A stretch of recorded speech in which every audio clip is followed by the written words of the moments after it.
It's not just mine, his or her house. This is our house.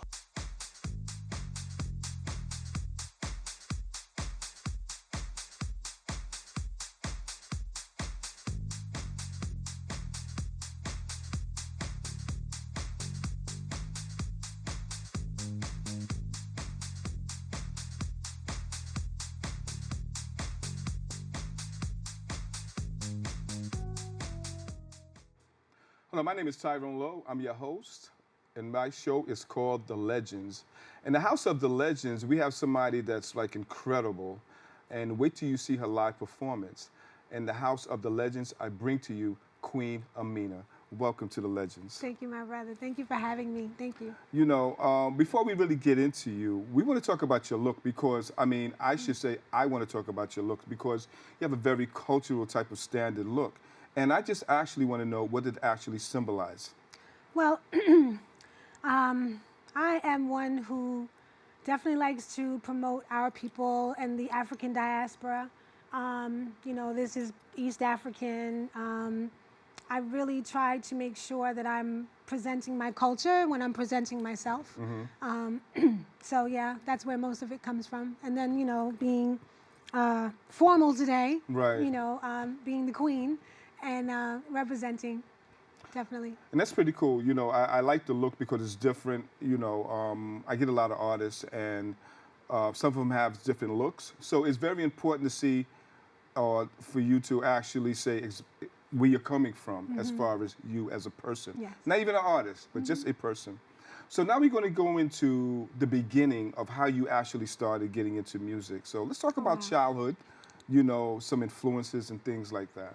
Well, I have to attribute my parents because my father was a serious jazz aficionado. And from the time of being an infant, he would play John Coltrane and Miles Davis and, Cannonball Adderley and Sonny Rollins, everybody. And I just naturally grew fond of music. I've been performing since I was about 6 years old. I used to do plays and other little performances and talent shows, and we would raise money also for children who had sickle cell anemia. We would do little shows on my front lawn and raise money for them. That's awesome. But I never stopped. Once I started singing and dancing, I never, ever stopped. So all the way through high school, college, I went to Lincoln University. I'm a graduate of Lincoln University, and in Pennsylvania. You have to be specific. Okay. But I never stopped. Music and dance was always my life, And so, once I got into house music, it was almost like a natural fit. DJ Tyrone Francis, DJ Duran Tariq out of New Jersey, they're the ones that got me started in house music. We put together some beautiful songs. We put music out overseas in London and other countries, and people began to really love it. My greatest song was called All That I Am. Okay. And that was produced by DJ Duran Tariq and Tyrone Payton of La Funkin' Music. Okay. And so ever since then, it just never ended. We would go to the Winter Music Conference. I would perform my own show. I would perform with other artists. It was just nonstop. And for a nice stint, I would say maybe over 12 years, really. It was just back to back to back to back. Just, constant performing and touring and going all over the world. And it was just beautiful. And I also put out an R&B neo-soul album also called Love Reigns. It's still out. Okay. It's on iTunes. You can Google me. But that also was pretty successful. But house music was so natural because I've been in the club since I was a young girl. Okay. So it was just a natural fit. How do you collect your thoughts as far as mindset to prepare yourself to give up that energy, that great energy that you do give? Oh, thank you. Well, I definitely meditate. I want to make sure that I'm pushing myself forward in a way where I can be received and I can be felt, because music is such an important aspect of life in general. I just feel that I need to always do my best whenever I'm going to perform. Whatever I'm doing, I want to make sure I'm doing my best. energy is everything, Right. because everything is energy. But when we are performers, you definitely want to make sure that people can feel you and people get into it, and different things like that. So even from when I was a little girl, it was all about making sure that energy made that connection. All right. So I'm just going to say one name, Louis Vega. Ah, all right. Oh man. Okay. Louis Vega, the maestro. I toured with Louis for several years with the Elements of Life Orchestra. Right. And we went all around the world several times. We went, to so many different countries. But I remember one time when we were in Italy, and I told him he was going to get a Grammy. And he was like, "What?" And I said, "You're going to get a Grammy one day." I said, "You will." And that next year, he got a Grammy for Superfly. Louis is an amazing, beautiful person, very humble, very laid back. He's not on the, superstar-ism at all. Right. He and his wife are wonderful people. It was a pleasure working with them and traveling with them. We had amazing adventures. We went to South Africa. We went everywhere. And so when it comes to Louis, I have a special place in my heart for Louis Vega and his wife, Anane, because they were so loving and so genuine. And even when we would travel, we were a unit. We were always together. But we would always just hang out. We could go eat together. We could just chill. Okay. And it was nice to be with artists that weren't so superficial. Because a lot of artists, I've worked with so many artists, I have. And some of them can be very superstar-y, some of them can be superficial. Kudos to everybody in their lane. Right. But it's wonderful when you're working with people who are real people and aren't afraid to show you that they're real people. So, working with Elements of Life was always one of the most amazing adventures I've ever had. And I've worked with other artists who, might be considered more famous, like, Mary J. Blige, and I toured with Dave Matthews Band and different things. But working with them, it was every night, even though the show was the same show, it was a different energy, and we just pushed ourselves to bring it every night. We did a tour one time where we did, I think, 25 countries in 21 days. Wow. Yeah. That's amazing. Yes. And, overseas, they have a very high appreciation for house music. So we would do major jazz festivals, North Sea Jazz Festival, the Pori Festival in Finland, everywhere, Sweden, Norway, we were everywhere. And so the crowds were tens of thousands of people, very much unlike here in the States. And it's interesting because house music was born here, but overseas there is such an appreciation for it that you could just go from country to country to country to country and have these huge audiences. The energy is high. Oh my goodness, it was amazing. Overwhelming in some instances, because you would think that house music would be a bit more popular in the States, and that, we would have audiences of 50,000 people. But over there, and they would bring their records for him to sign, and they would hold them up in the front of the stage, and they would bring us beer and cocktails while we're singing. They don't do that here. Show you love, right? Yes, it was incredible. What would you think it would take for the United States to actually gravitate that type of concept? From your opinion. Okay, I'm going to go deep real quick. Go deep. I think the reason why house music is not that popular or is not pushed in this country is because it really does unite everyone. It unites people of different ages, different backgrounds, different religions, different complexions, quote unquote races. I don't like to use that word that much, but it unites all of us, even children. You can go to Coney Island on the boardwalk and you see 5-year-olds getting it in, or at Fort Greene Park in Brooklyn. So I think that because it brings us together so much, don't forget when they killed disco, they knew that we were all uniting and we were, on one accord. We were happy. We were loving each other. Right. And, unfortunately, the United States is a place where they like to monetize dysfunction. So house music brings us together in such a way. It's so much love. It's almost like it's too much for them to handle. Not the people who are coming to the party, but the machine. They don't like that. You know, similar to why we don't really have, you know, Woodstock all the time. Right. They don't like when there's magnitudes of us together or multitudes of us together on one accord. You know, I wish we could, you know, because those festivals in Europe, okay, America, Europe is kicking your tail. Those festivals are incredible. I can imagine. And they have different, you know, artists with different genres. So we were on one tour where, you know, Lauryn Hill was on one stage, right. you know, and then it was us and Amp Fiddler on another stage. Right. But, I mean, a sea of people, like thousands, tens of thousands of people. And we haven't really had that here since, I think, the Budweiser Superfest, which I also used to do back in the day. Okay. You know, but that's when the only time you have this multitude of people coming together to hear music and be on one accord. Right. You know, it would be magnificent if we could do that here. You know, it's different when you hear from somebody else that's been around the world, you know, and bringing it back here. You know, I've heard the story so many times. You know, if you had to do it all over again in another lifetime, would you? Exactly. Yes, I would. And what would be so different at that time, though? What would be so different? What do you think? My next time around, if I did it again? If you had to do it again? I might try to encourage artists and producers to put together some type of festival where we could get together, you know, right. With tens of thousands of people.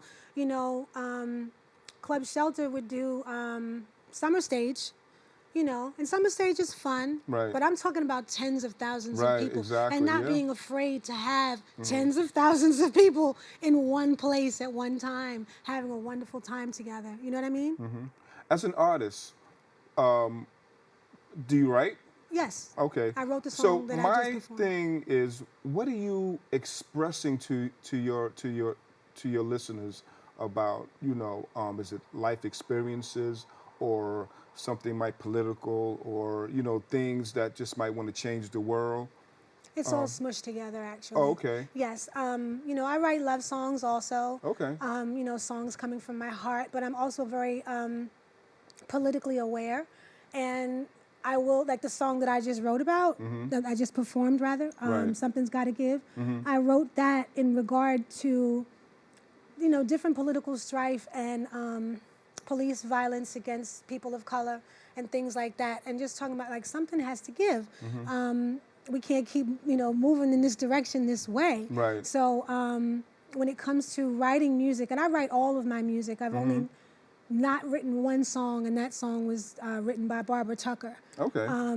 But I've written every other song I've ever performed and recorded. So it always has to do with personal experience, what I'm feeling, and what I'm seeing in the world around me. Okay. Where do you want to go from here? Well, actually, my wonderful husband, DJ Pitch Control, shout out, he taught me to DJ. Okay. I've always been a music aficionado of various genres of music. And I always knew that I could do it. And I would make my little mixtapes back in the day. You know right, how we okay. used to do, we press pause. And, right, okay. right. So, but I learned how to DJ, and I love that. Okay. I love that. And that takes you to a whole different level as far as the craft, it takes it to a whole right? other place because now I'm not just performing, but I'm playing music that I love. Okay. You know, and there's so many wonderful, talented artists in house music, honestly speaking. And a lot of people don't even know who they are. You think it's due to bad management? No, I think it's due to the status quo of this country. Okay. I really do, because everywhere else they're famous. Right. You know, right. Monique Bingham, Victor Duplay, Yeah. Victor Lavender, and Osun Lade, and I mean, you know, Miranda Nicole, and Coffee, and all these wonderful Right, yeah. artists. You know, Barbara Tucker. Barbara makes most of her coins overseas. Of course she does. You know what I mean? Of Because course, yeah. it's a different. It's a whole different vibe. Whole different vibe. So I don't even think it's due to bad management. I mean, I've had several different managers in my career. And what was the difference between all of them?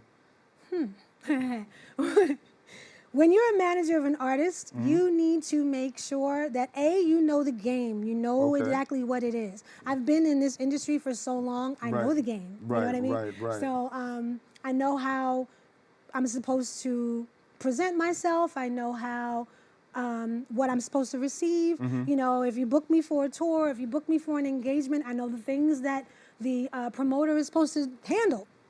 If you're a manager that doesn't know those things, or you call yourself a manager and Right. you don't know, you are doing your artist a disservice, because, you know, I have a writer, you know, and that writer has to be respected and, you know, obeyed. And there's nothing wrong with that. You know, most artists have a writer. Right. You know, so I need my setup in the dressing room, and I Right. need my air transportation, ground transportation, my hotel accommodations. I need to know all that before I even leave. Okay. You know what I mean? So there's so many things that are entailed in the industry, and people do get excited and say, "Oh, I want to be a manager. I want to, Right. you know, I want to manage you." Do you know what that really means? Right. You The know, fundamentals of it. did you do any reading? You know, did you listen to any other managers? You know, or get together with people who do it? I think that reach is very important as well. Yes, it is. You Very know, much so. I think so. You know, because you go around the corner and just book somebody, but how long is it taking you? Right. You know. And then what degree Right. is that artist being supported in the whole endeavor of the production? My question to you is, through your whole journey, do you ever had a problem telling somebody that you really didn't want to really deal with them because it wasn't benefiting you? As you might have already ascertained, I speak my mind. Okay. You know, like I said, On a candid view. I Okay. grew up traveling though, because Right. my father was the first black executive for Swissair Airlines. Okay. So we used to travel all over Europe and all over the world since I was about 6. Okay. And so I learned from my father, who ran tour operations for the airline. Okay. And so I just, you know, I'm in the cut. I'm looking at what he does and how he does it. You know, I've also been a tour manager for female artists. So, because I knew what to do. You know, I also sang background for Amel LaRue and Groove Theory, Okay. but then she had a project when she was working with Sweetback. And her husband asked me to be her road manager. And I was like, of course. Okay. And she was perfectly fine. Like, I knew everything that needed to be done, and it was done. That is so great. I like to be multifaceted. People that's coming into the field right now that you see that's coming into the industry of all genres, what can you actually say to them to really get them to the point where they want to be, where they don't want to have to give up? I mean, because I know it's going to be bumpy roads, but as far as something inspiring to them, what Well, would that you also say? depends on the genre that they want to be in, because with house music, you have more flexibility. Right, okay. You know, you can demand what you demand, but the pressure and the exposure to a certain extent is a little bit different. In the Okay. world of R&B, it's completely different. Yes. And so when you're in that genre, I would definitely tell any artist that wants to be in the world of R&B to be careful. Because a person once explained it to me this way. An executive for Atlantic Records once explained this to me on the side. And they drew a picture of a pie on a napkin. And they said, "How much of this pie do you want?" So, you know, I'm gullible at this time. I'm still like, "Oh, I just want it all. I want to, you know, no. Right. But they were like, the amount that you want will be the amount that you lose of yourself. Okay. And I was like, "Ooh." That's kind of deep. That never, Yeah. ever left me. So even when I was doing my album, which was neo soul and R&B, Right. and I was shopping it to all these labels, and we're having all these conferences and conversations with Sony and Motown and blah, blah. There were so many things that the hair on the back of my neck would stand up like, "No, girl, don't do it." Wow, okay. And so one thing... Your first thought. Yeah, Yeah, because okay. one of the things that we have to realize is that money is not everything. And some people want the glitz and the glam, and they want all the money and the fame and blah, blah, blah, blah, blah. But that can come along with a lot of drama and a lot of other undue pressures that you don't want to have to deal with. Most people say, "I just want to write songs and sing." And that's beautiful. But if that's really all you want to do, then just do that. Because if you want to take it to the next level, whew, you might find yourself in some situations that you really don't want to be in. You know, my concept to anything that I deal with is about day one. When you really wanted it, when you really wanted to receive it, when you really wanted to give it out, and things like that. And when you get the empowerment of the monetary things and things of that nature, man, I've seen people just stray away from it. And then next thing you know, they're disengaged from their dream. So I always encourage everybody that if you really want to be successful in anything you do, take it back to day one when you really wanted it, regardless of what it is. You know. Let's talk about some current events with you. What you got coming up? Let's talk about some new tracks and things that you get ready to do, right? I'll be working on some new music shortly. There's a few producers that I'm having conversations with, so I'm looking forward to that. Okay. Because it's been a moment.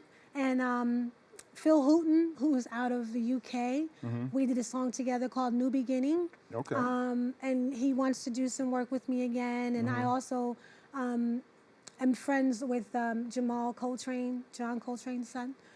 He's an amazing musician. So I'm looking forward to doing some projects with them. Amazing. Amazing, yeah. We're doing a lot of events with regard to DJing. So we're playing one of our headphone parties at Black Box Newark on April 26th. Okay. My husband and I are playing. That's going to be exciting. We do an annual beach party in Atlantic City with the headphones. It's awesome. Everybody's having this fantastic experience on the sand or in the water, with not all the way in the water, but feet in the water with the headphones. Oh, that's awesome Who too. came up with that concept of the headphone thing? Okay, my husband's a genius. Okay, so, and I'm not even joking when I say that. And, you know, I can't wait until he's able to tell you a little bit more. But he's a seer, and he has vision. Okay. And so I believe, I'm trying to think of if I remember what happened. He had a gig. Someone called him to do a headphone party. Right. Of course, he said he could do it, even though he didn't know how to do it. But he said he could do it. He went against the grain. Because he was like, I'm going to rock this when I get there. I'm going to figure it out. Right. Because he's very smart. He's not intimidated by anything. Right. It's one of the reasons why he's my husband. But, because he's not intimidated. That's great. You know. That's great stuff. Yeah. But he learned how to do it on the spot. He rocked it out. And he was like, wow. So then he wanted to do, you know, more research on how he could get his own. Okay.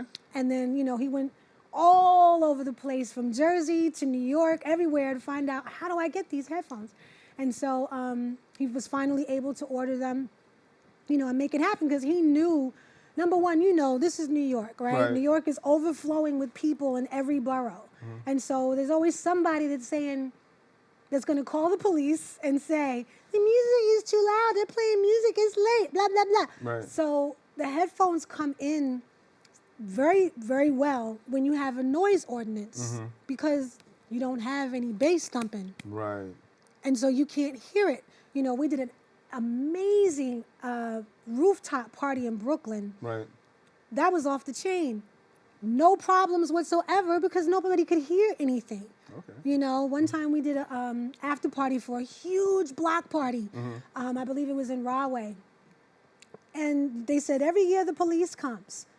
But this year they didn't come because we were there. That's and we amazing. rocked out till 4:30 in the morning. That's cool. So, you know, it allows people to have an event where you're not disturbing anyone, but it's also cute because we can pop up anywhere. Well, you know, it's been a pleasure having you on my show, thank and you guys go out there and support her, man. She's an amazing. I met her husband too. He's amazing as well. Thank you very much. This has been another Tilo Vito production. My guest, she's amazing, and come again. Thank you, my brother. And let's wrap it up. Let's stay tuned for another episode. Legends. Thank you very much.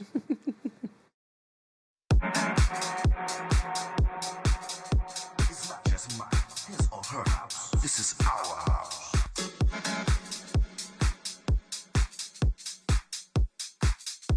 We got some fun people in the house tonight.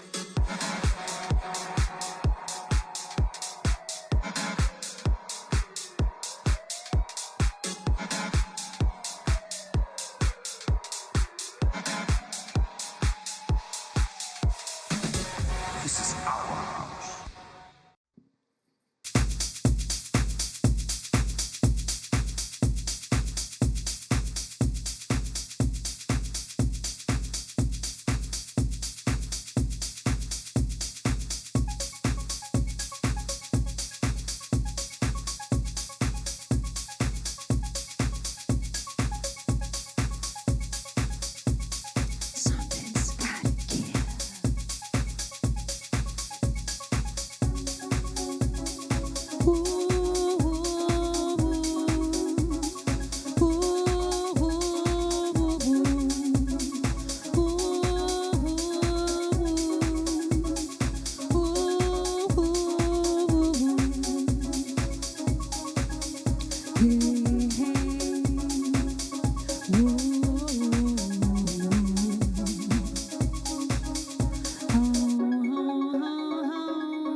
the light that we see, longing to be free.